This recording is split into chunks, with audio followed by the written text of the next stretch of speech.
Hey guys, welcome back to my channel. Today's video is going to be kind of like a mini vlog slash travel diary entry, because in like 20 years when I look back, I want to remember the crazy that I would go through in order to just commute back to my base in Guam. So I didn't film as much as I thought I did or wanted to, but I figured some people may be interested in seeing at least part of what my journey is like in order to live and work on Guam. This was filmed a few weeks ago, so it was February. I had been at home for a couple of months. I spent the winter with my family, and when I got news that I was getting recalled back to work, I decided to leave this and come back to this in order to await further instructions to return to work in warmer weather. So back to the trip. There are two main ways that I can travel to Guam from the East Coast. So that is either starting in Virginia and flying through Narita, Japan, which is the Tokyo airport, or I can fly through Honolulu. I usually prefer flying through Narita, where I used to be able to fly directly from Virginia to Narita and then one flight from there down to Guam. But because there are less flights right now and less options to get there, and there were a bunch of rules and time restrictions on providing a negative COVID test, it had to be within 72 hours before the departure to get into Japan, it wasn't gonna work. So I just decided to go through Honolulu and not deal with any international things this time, which meant 3 legs. So I started in Dulles, Virginia, and I flew from IAD to SFO to Honolulu to Guam, for a total travel time of 22 hours and 43 minutes. So the travel itinerary began with a 6:45 a.m. flight to San Francisco. It was still dark out as I got dropped off at the airport around like 5:20 a.m. and I had a lot of bags. After a slightly major ordeal at the check-in counter, I rushed to the gate and I made it just in time. Long story short, I had way too many bags and they were way too heavy. I did it to myself. I had packed much more than I normally do. I was just stocking up, but the lady at the counter that helped me was a literal angel. I was opening all my bags, transferring things to change the weights of the bags. It was really a huge mess. She was so helpful, but heads up, if that happens to you, you will get slammed with like extra baggage fees or overweight fees. There are a bunch of fees that you can get charged with. So just be careful of that, and always actually research like exactly how heavy your bag can be and all that stuff before you check into your flight and all that, because do as I say and not as I do type of thing, Okay. But I did make it to the flight. There was a big old snowstorm that hit the week before and it was cold temps. So we had to go through the de-icing process. Minutes flight time. Expect the first 2/3 at least of the flight to be nice and smooth. Little turbulence over the Rocky Mountains, and then you should smooth back out again until the descent. We have the flight crew up aboard, and again, thank you for choosing United. So before we took off, the plane had to get de-iced. It's a process where a mixture of a chemical called glycol and water, it's heated and then sprayed under pressure to remove ice and snow on the exterior of the aircraft. It's a total normal thing that you usually have to go through in the wintertime in colder places mostly. That not only removes ice and buildup, but it also prevents the buildup of snow and ice from forming once the plane is in the air. Because we don't want that. We don't want ice building up on the outside of the aircraft, and it gets really cold up there. So anyways, after they did that whole thing, we were off. The plane was pretty empty. I had a whole row to myself and not many people around me. I pretty much that flight was 5 hours and 57 minutes, and I pretty much spent the whole time trying to sleep and listening to music, just kind of relaxing and stretching out, because I didn't know what the next couple flights were going to be like.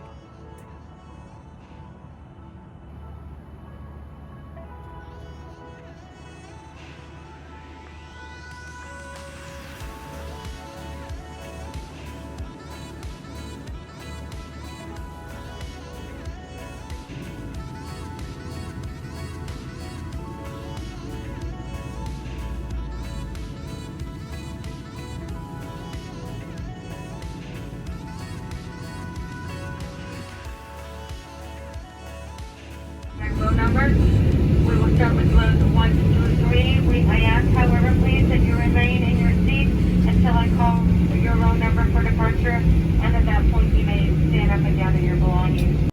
San Francisco, it was about 10 a.m. and the airport was actually really packed when I landed. I didn't film that because I was tired and too shy, but there were like a lot of people in the airport. Like it was crowded to walk through, but I pretty much only had time for like just to take a quick walk, restroom break, you know, and then I was getting right back onto the plane in order to board to go to Honolulu. There was a little area the side of the Honolulu gate because there was some information that you could fill out online ahead of time that would give you a wristband, so that once you got into Hawaii, you would show the wristband and it would tell them that you already filled out their travel information to go on your vacation or wherever you're going. So it's an option to help streamline the process. I did not do that. I didn't have time, but that was the thing that was going on. Once I boarded the plane, I was super happy because I got upgraded. And these are my favorite types of first class seats. They're like a private little nook. They're so cozy, so I was so grateful. As this next flight was going to be 5 hours and 37 minutes, so I was all about the upgraded little nook seat. Absolute favorite. So like here's a little tour.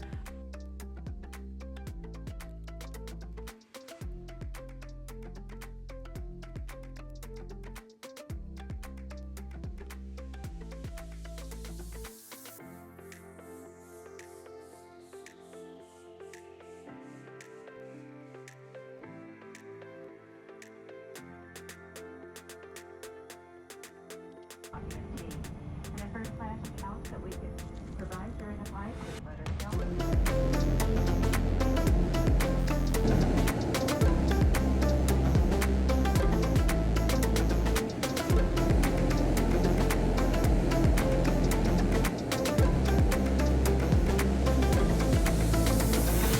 I really just spent this flight being a weirdo, playing with the seats, love to press buttons.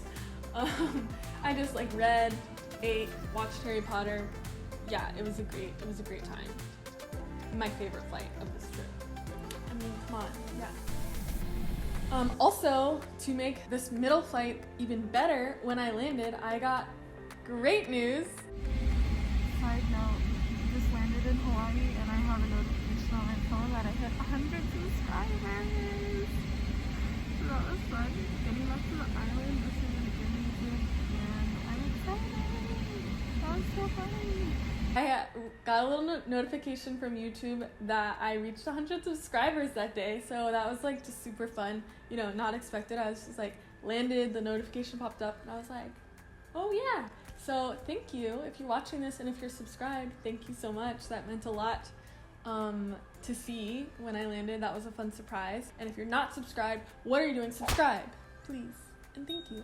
Moving on. Now, at this time, in order to get into Honolulu, you could have filled out some information ahead of time, like I said, to tell them if you're a transiting passenger, if you're staying there, if you live there, if you're vacationing there, whatever. If you provide a negative COVID test, I think you don't have to do as much quarantining. There's all these different rules for that. I did not do that ahead of time, but it was fine.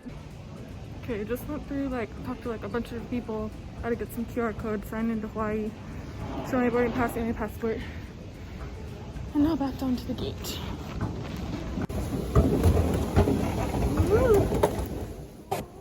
You would think after 4 years of being a flight attendant that I would have getting on an escalator down by now, but I don't.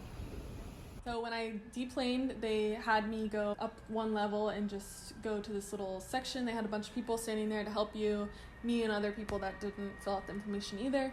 And yeah, once I filled that out, I scanned a QR code, filled out the stuff, showed the people, and then just went right back down when they saw, okay, you're transiting, go to your next gate. And I went back down and just waited in that seating area. The next plane was a little bit delayed, but it was fine. It was not even noticeable. So I just sat and looked at the trees.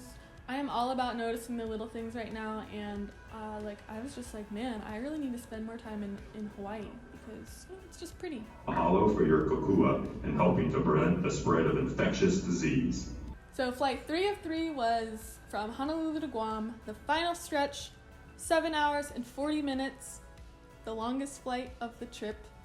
I again got upgraded to first class, but I am not complaining. I am not complaining, mind you. But it wasn't my favorite type of seats, and it's the type of configuration, the seating configuration where there's 2 seats aisle, 4 seats aisle, 2 seats, and some are flipped turn around backwards, and like I just don't really love these. But again, I'm not gonna complain about that. There was someone sitting next to me, like right next to me, so I was not about to pull out my camera and like film, so sorry. But I pretty much was really tired by this trip. Like, traveling just wears you out. I know it sounds crazy because you're just sitting there, but it is exhausting. And yeah, I just ate and watched Lord of the Rings.